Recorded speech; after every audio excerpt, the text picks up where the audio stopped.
Imagine waking up tomorrow and every single screen on Earth has gone dark. No phone, no internet, no electricity, no GPS, no running water, no refrigerator humming in the kitchen. Just silence. Total, absolute silence. And here's the crazy part. That world you just imagined? Billions of people actually lived in it. Not in some distant science fiction future. Right here, on this same planet, under this same sky. And what they experienced every single day would completely destroy the comfortable life you think is normal. Most people never stop to think about what Earth actually looked like before technology arrived. We scroll through our phones, order food with a tap, and fly across the world in hours, and we just assume this is how things have always been. But it hasn't, not even close. And when you really understand how dramatically the world has changed, it will shake something deep inside you, because you'll realize just how fragile and how extraordinary the world you're living in right now truly is. Let's go back, way back, before the internet, before electricity, before even the printing press. Close your eyes for a second and picture a world where the only light after sunset is fire. A flickering candle, a torch, maybe the moon if you're lucky. That's it. Every single night for thousands of years, the moment the sun went down, the world went dark. And darkness in that world wasn't peaceful. It was dangerous. It was terrifying. Predators moved in the dark. Criminals moved in the dark. Entire cities shut down when the sun set, because what else could you do? You couldn't see your hand in front of your face. Think about what that meant for human productivity alone. You had roughly 12 hours of daylight to do everything: hunt, build, grow food, raise children, trade goods, travel, solve problems. When those 12 hours were gone, you stopped. You went to sleep not because you were done, but because there was literally nothing else you could do. Today, you can work at 2 a.m., you can study at midnight, you can connect with someone on the other side of the planet at 3 in the morning. That alone, just the invention of artificial light, has doubled the productive hours available to every human being on Earth. But we never think about it. We just flip the switch. Now here's something that will genuinely shock you. In the 1800s, the average American had a social circle of about 150 people. That was it. That was your entire world. The people in your village, your town, maybe your county if you traveled. You were born, you lived, and you died within a radius of maybe 30 miles for most of your life. You never heard the news from another city unless someone physically rode a horse there and back to tell you. A war could end, and entire towns wouldn't know for weeks. A cure for a disease could be discovered, and people on the other side of the country might keep dying from it for months simply because the information couldn't travel fast enough. Information was precious, and information was slow.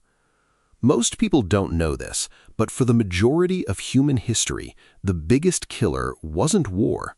It wasn't famine. It was something you've never once had to seriously worry about. It was a cut.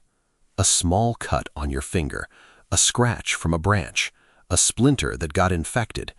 Because before antibiotics, before antiseptics, before germ theory, before people even understood that invisible microscopic organisms could kill you, an infection was basically a death sentence. A young man named Thomas in 1750 could be perfectly healthy on a Monday, cut his foot on a rock on Tuesday, and be dead by Saturday. Not because medicine wasn't advanced enough, because medicine didn't exist in any meaningful form at all. They didn't even know why people were dying. They thought disease came from bad air. They called it miasma, and they were treating dying patients with methods that were actively making them worse. Here's the part that really gets to me. The people living through all of this weren't less intelligent than you. They weren't weaker or more primitive in any emotional way. A mother in ancient Rome loved her child just as fiercely as any mother today.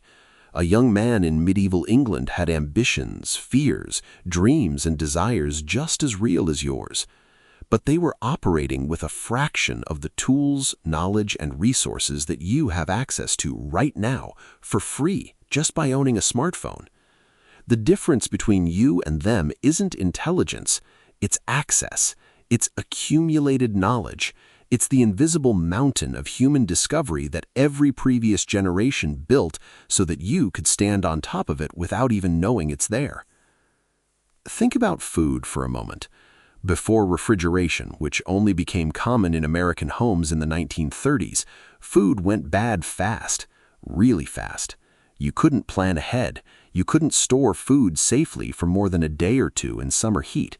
Every single day was a scramble to find enough calories to survive. In 1900, the average American family spent over 40% of their income just on food. Today, it's around 10%. You can walk into a grocery store right now and buy strawberries in January.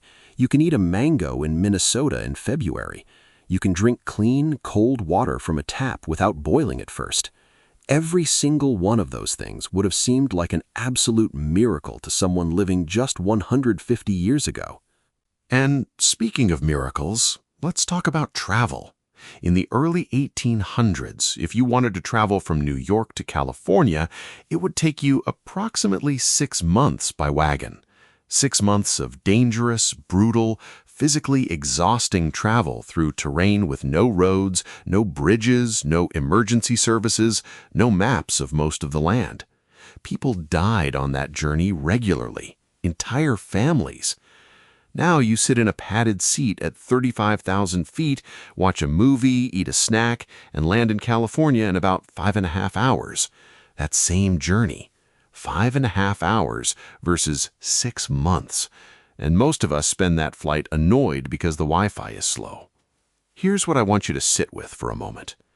Every single problem you faced this week, your job stress, your relationship frustrations, your financial anxiety, your health worries, every single one of those problems exists in a world where you have running water, electricity, medicine, the internet, refrigeration, global communication, and the accumulated knowledge of all of human history sitting in your pocket.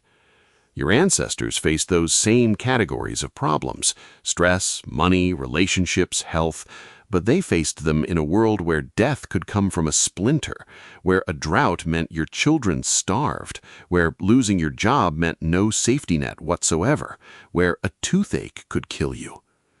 Most people don't stop and feel the weight of that contrast, but when you actually do, when you really let it land, something shifts. You stop taking things for granted in the same way, not in a cheesy, forced gratitude way, in a real, visceral way, because you start to understand that the hard life most of us think we're living is, by almost any historical measure, an extraordinary life, an unimaginably privileged life, not because your problems aren't real, they are, but because you get to solve them with tools that no generation before you has ever had. And here's the final thing I'll leave you with. Every single innovation that changed your life, electricity, antibiotics, the internet, flight, refrigeration, vaccines, every single one of them was created by a human being who was told it was impossible. Someone who looked at the world and said, "This doesn't have to be this way." The light bulb didn't exist until Thomas Edison decided darkness was a problem worth solving. The airplane didn't exist until two brothers in Ohio refused to accept that humans couldn't fly. The internet didn't exist until someone imagined a world where all human knowledge could be shared instantly. Every comfort you enjoy today is the result of someone, somewhere, refusing to accept the world as it was. So the question isn't just, what did Earth look like before technology? The real question is, what is Earth going to look like because of what you do next? Because the same force that built everything you take for granted, human curiosity, human will, human refusal to stay stuck, that force is still alive. It's in you right now. And if you found this video interesting, if something in here shifted the way you see the world even slightly, then do one thing right now. Hit subscribe. because this channel is dedicated to exactly these kinds of conversations, the ones that make you look at ordinary life and see something extraordinary. Drop a comment and tell me one thing from this video that actually surprised you. I read every single one, and I'll see you in the next one.